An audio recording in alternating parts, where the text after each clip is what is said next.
Assalamualaikum warahmatullahi wabarakatuh. Innal hamdalillah nahmaduhu wa nasta'inuhu wa nastaghfiruh wa na'udzu billahi min shururi anfusina wa min sayyiati a'malina.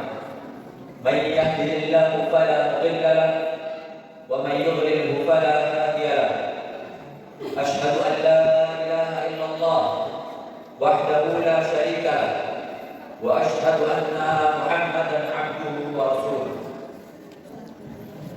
Yang pertama kita ucapkan puji syukur kita kehadirat Allah Subhanahu wa taala yang telah memberikan kita nikmatnya sehingga kita bisa berkumpul di majelis ilmu ini. Lalu salawat serta salam kita aturkan kepada baginda kita Nabi kita Muhammad sallallahu alaihi wasallam. Bagaimana kita ketahui Nabi kita Muhammad sallallahu alaihi wasallam telah berjuang mendakwahkan syiar Islam. Dan selanjutnya saya ucapkan terima kasih kepada Bapak Ibu yang telah hadir di pagi hari. Semoga Allah Subhanahu wa taala memberkahi kita di pagi hari ini. Ini lebih banyak ibunya yang berbapak-bapaknya. Jadi sudah tahu semua belum ini? Alhamdulillah. Semoga Allah Subhanahu wa taala menerima seluruh amalan puasa kita. Para hadirin yang dirahmati Allah, seperti yang kita ketahui, bulan Ramadan telah hadir di tengah kita. Bulan yang dimana di dalamnya penuh dengan ketaatan. Bulan yang dimana di dalamnya penuh dengan keberkahan. Alhamdulillah Allah Subhanahu wa taala memberikan izin kepada kita untuk bertemu di puasa ini. Agar apa para hadirin yang dirahmati Allah? La'allakum tattaqun. Agar kita bertakwa kepada Allah Subhanahu wa taala.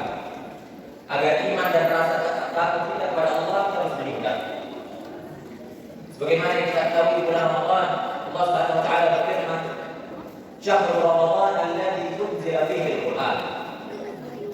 Bulan Ramadan, bulan yang di dalamnya diturunkan Al-Qur'an. Maka dari itu, maka yang dirahmati Allah, mari kita jaga Al-Qur'an kita. Mari kita terus gerakan kita dan diri kita untuk membaca Al-Quran di bulan Ramadan. Ini banyak kali-kali dari santri dan santriwati. Ada santriwati berapa? Atau ibu-ibu semua? Semoga Allah Subhanahu wa taala memudahkan seluruh santri di sini untuk menghafalkan Al-Quran. Amin.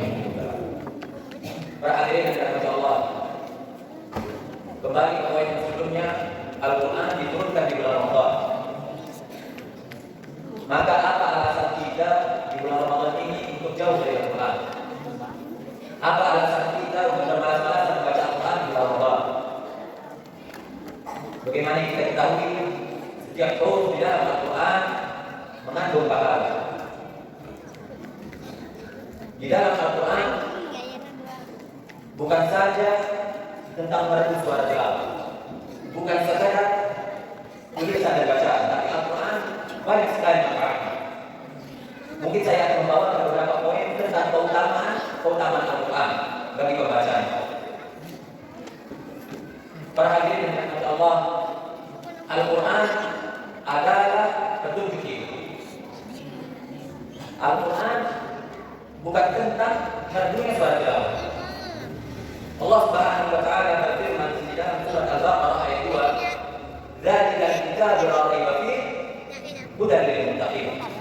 Kitab ini tidak ada keraguan padanya dan petunjuk untuk orang-orang yang bertakwa. Para hadirin yang dirahmati Allah, Al-Quran kalau kita gambarkan dari segi duniawi, Al-Quran itu ibaratkan kompas. Jadi ketika kita tersesat di hutan, kalau kita tidak membawa kompas, mungkin kita akan keluar dari hutan, tapi kemungkinannya sangat kecil. Tapi ketika kita membawa kompas, kemungkinan kita untuk keluar dari hutan tersebut sangat besar. Begitu juga dengan Al-Quran, hadirin yang dirahmati Allah.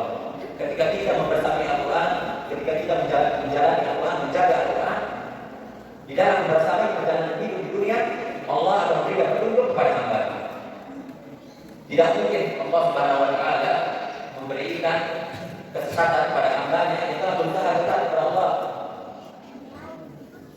Maka dari itu para hadirin yang dirahmati Allah, ketika kita sebagai hamba Allah merasakan kebuntuan di dalam menjalani hidup,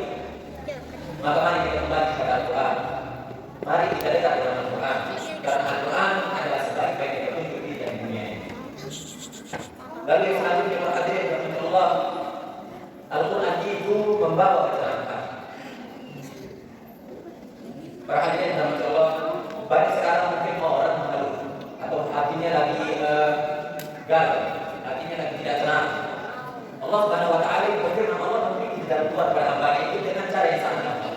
Allah Subhanahu wa taala berfirman, "Ala bi dzikrillah tatma'innul qulub."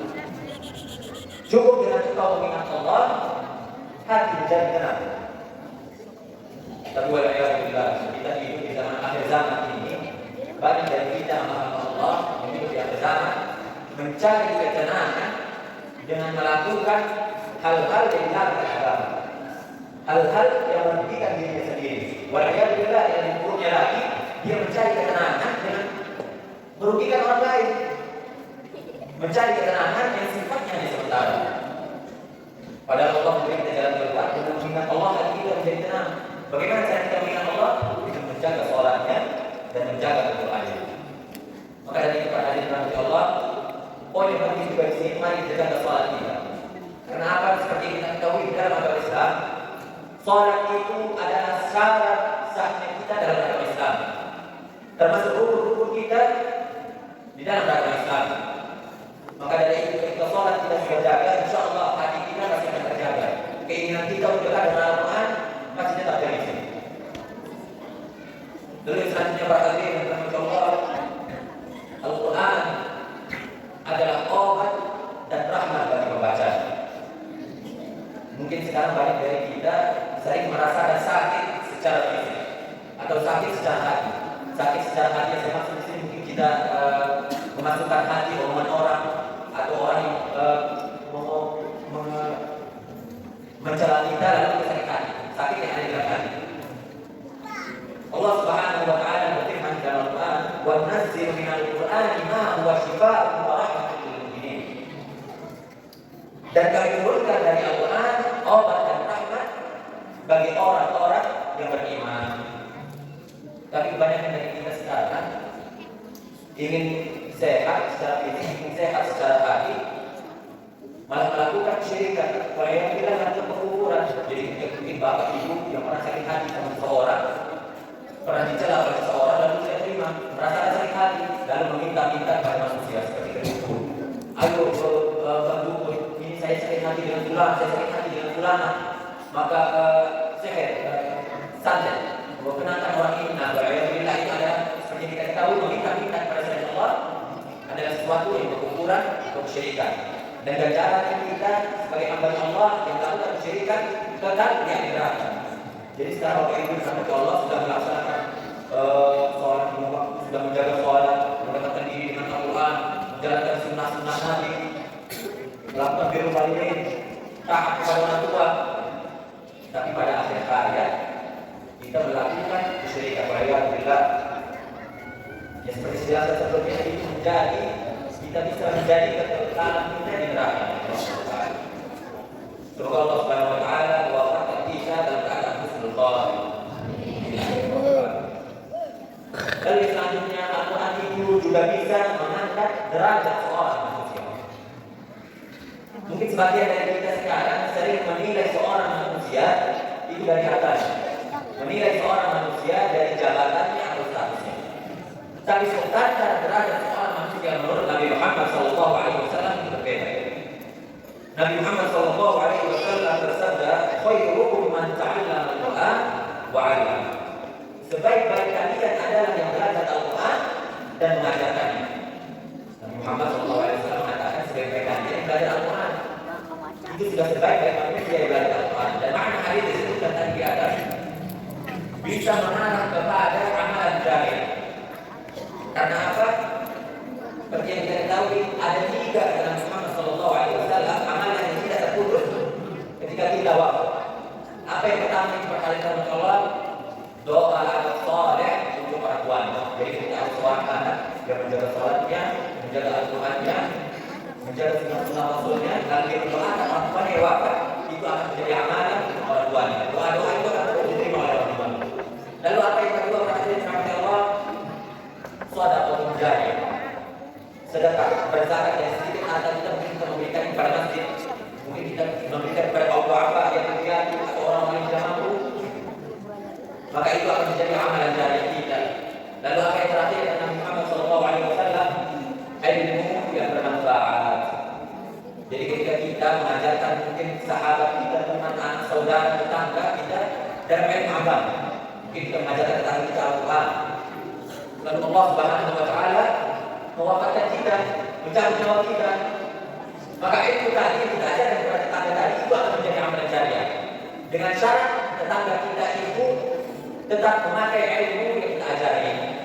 Maka dari itu para hadirin dan Allah, seperti yang kita tahu dari Muhammad SAW, ketika seorang hamba diwafatkan oleh Allah Subhanahu wa Ta'ala, Allah cabut nyawanya, inqata'a amaluhu, terputus seluruh amaluhu, terputus seluruh urusannya dengan dunia.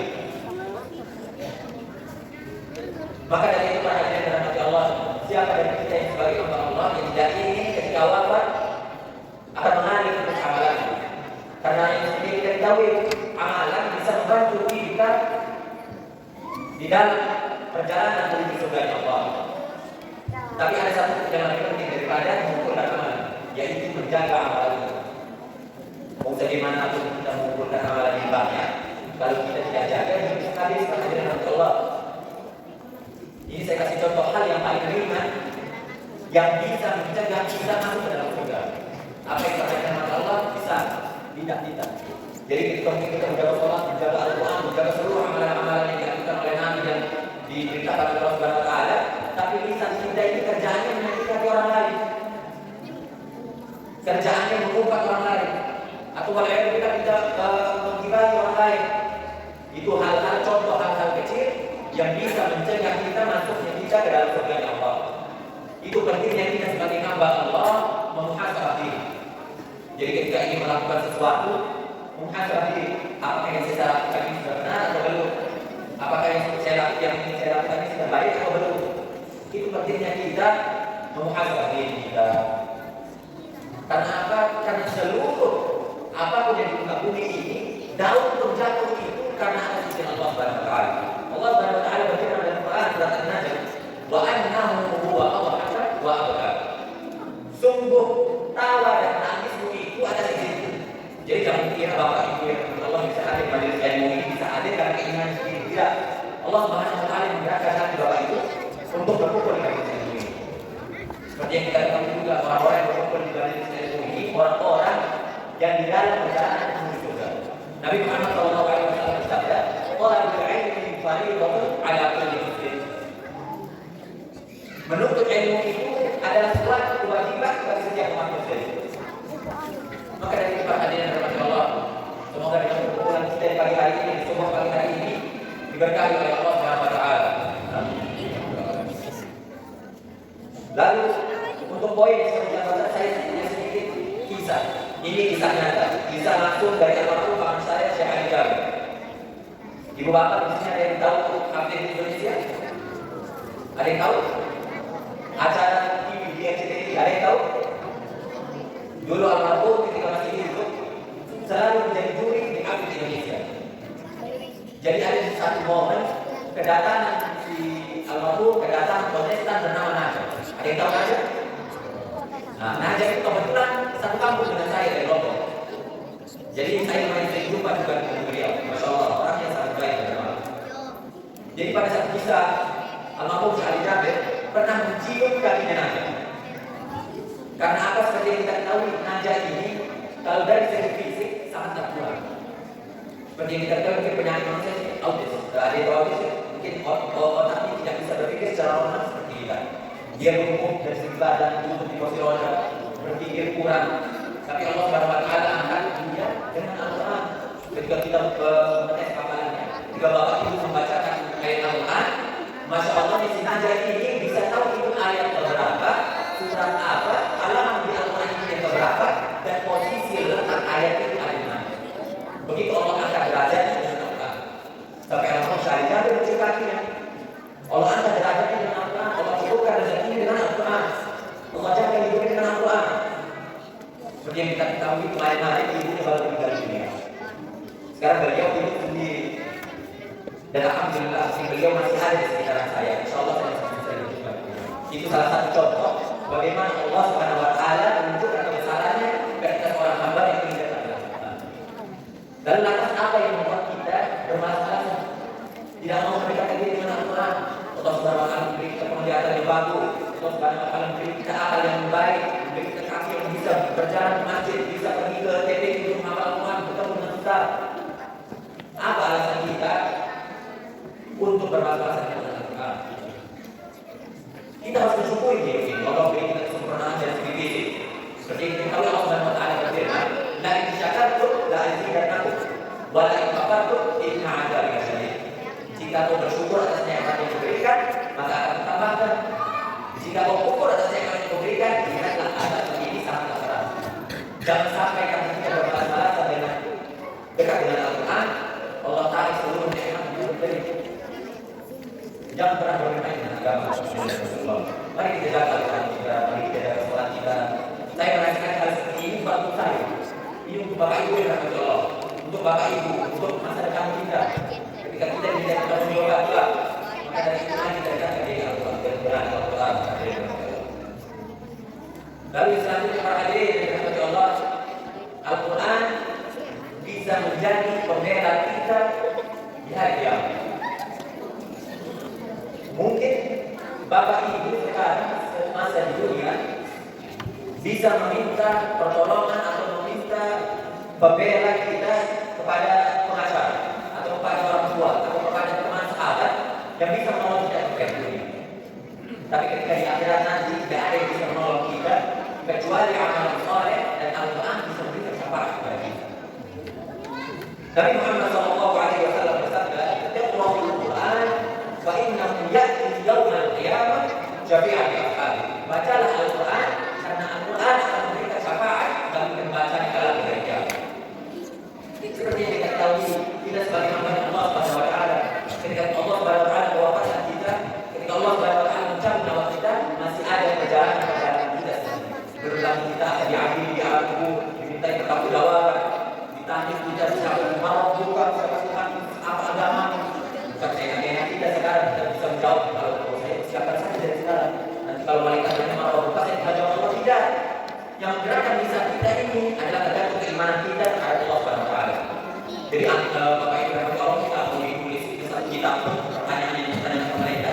Ketika iman kita tidak cukup untuk menjawab pertanyaan tersebut, para hamba yang akan menjawab, saya tidak tahu. Itulah jawaban para hamba ketika iman yang tidak cukup ketika ditanya. Lalu seperti kita tahu, setelah hari kiamat terjadi, ketika bumi binasa, dunia ini binasa, seluruh hamba Allah akan dikumpulkan kepada mahsyar. Dari Nabi Adam hingga manusia yang terakhir Allah berada di kita. Allah kumpulkan kita di pada mahsyar dengan jarak matahari sebentar, dengan bekal seorang kembali. Allah kumpulkan kita di pada mahsyar dengan keadaan derajat. Begitu Allah Subhanahu wa taala ingin memperlihatkan kepada hamba-Nya bagi siapa yang berkuasa sekarang. Melihat kepada hamba-hambanya yang lalai di dunia yang lalu, melihatkan siapa sekarang yang menjadi Tuhan. Allah tunjukkan kebesarannya dengan hal itu. Jadi ketika kita pada mahsyar, ketika kita menunggu untuk diadili oleh Allah Subhanahu wa taala, dimintai pertanggungjawaban oleh Allah Subhanahu wa taala, ditimbang oleh Allah Subhanahu wa taala, seluruh amalan kita tidak ada yang mengejar. Saya, di mana bapak saya, kakek nenek saya, atau di mana pengacara itu tidak ada. Karena Muhammad SAW kita ingin ditimbang amalan, diadili oleh Allah Subhanahu wa taala, nafsi orang memikirkan diri sendiri. Orang berutang langsung memikirkan amalannya, apakah amalan saya sudah cukup? Apakah saya sudah siap untuk masuk hidup dari Allah? Apakah amalan sudah cukup untuk masuk hidup dari Allah? Seperti yang kita ketahui di bahasa seorang mustaqim. Ketika seorang hamba berjalan ke surganya, maka lewat debat seorang mustaqim. Jadi kata oleh Nabi Muhammad SAW, debat seorang mustaqim luas dari itu hanya selain kamu. Jadi hanya orang-orang yang dengan amalan saleh, yang penuh dengan amalan, jadi mereka hal tersebut. Semoga Allah Subhanahu wa taala mempermudah jalan kita di surga dan mempertemukan kita di surga Allah Subhanahu wa taala. Para hadirin yang berbahagia, Allah, saya menceritakan hal-hal yang sebelumnya barusan. Saya menceritakan untuk menanggungkan ini. Itu penting saya menceritakan agar kita memahami hal ini. Mungkin Bapak Ibu sekarang pulang rumah, oh ya, kita betul ya. Mungkin saya tidak berusaha muhasabah ini.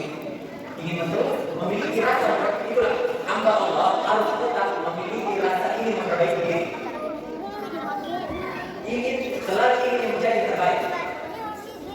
Sebenarnya kita diberi kesalahan hamba-hamba Allah, di mana dikatakan kita ini hamba-hamba Allah yang penuh dengan cobaan. Kita hidup di dalam kebencian, kita semakin hidup untuk kemaksiatan kita semakin dipermudah. Tidak bisa melihat apapun sekarang melewati gadget, lewat HP tidak bisa mencari apapun, mau mencari pahala sebagai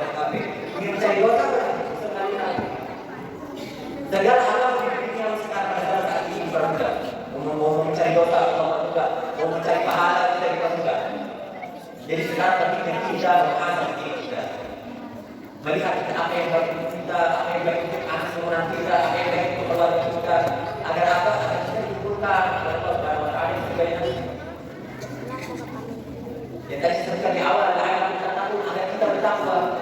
Allah memerintahkan kita menjaga sholat agar kita bertakwa. Allah memerintahkan kita berpikir agar kita bertakwa, agar kita meningkat. Kita dihidupkan oleh Allah Subhanahu Wa Taala, dibangkitkan dari tanah, dihidupkan dari air yang kita. Lantas apa yang membuat kita bermalas-malasan untuk menyembah Allah? Seperti kita ketahui sebagai umat Muslim, Allah itu Maha Esa, Al-Ghafir, Maha Kaya. Ingin meminta ampun Allah sendiri sangatlah mampu. Seperti ada kata Arab, kaifa aqulu minal faqri wa ana 'abdul qalbi. Kenapa aku takut dengan kemiskinan sedangkan aku adalah hamba dan dia Maha Kaya? Anda ingin kaya kita kepada Allah, ingin memiliki anak kita kepada Allah, ingin jodoh kita kepada Allah. Dengan syarat apa kita menjaga sholat dan mendekatkan diri dengan Al-Quran? Apalagi kita dijelaskan kita di bulan Ramadan. Tidak bosan-bosan saya nasihati untuk mendekatkan diri kita dengan Al-Quran di bulan Ramadan ini. Karena apa? Karena membaca Al-Quran di bulan Ramadan tidak sama seperti membaca Al-Quran di bulan lainnya. Bersedekah di bulan Ramadan tidak sama bersedekah di bulan-bulan lainnya. Lalu yang terakhir, Pak Hadirin rahmatullah, Al-Quran itu adalah cahaya kehidupan. Mungkin kita hidup di dunia ini kalau tanpa cahaya kita terasa gelap.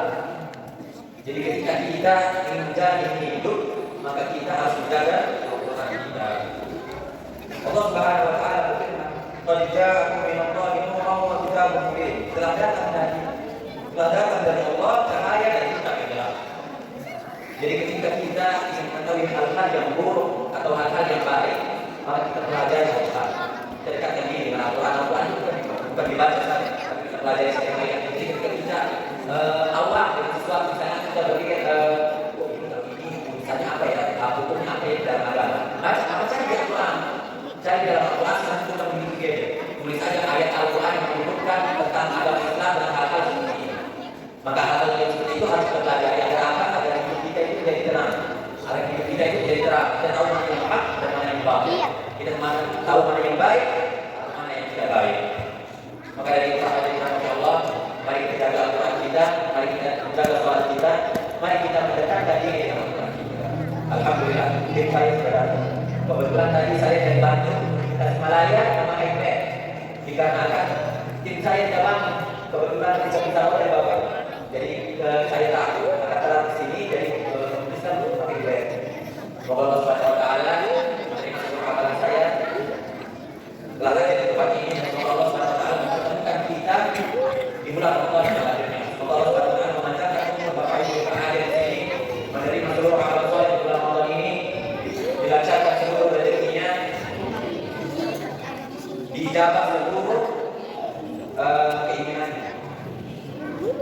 Maka mungkin itu saja yang bisa disampaikan. Mohon maaf kalau hanya sebentar, dikarenakan saya ada undangan lagi. Wabillahi taufiq.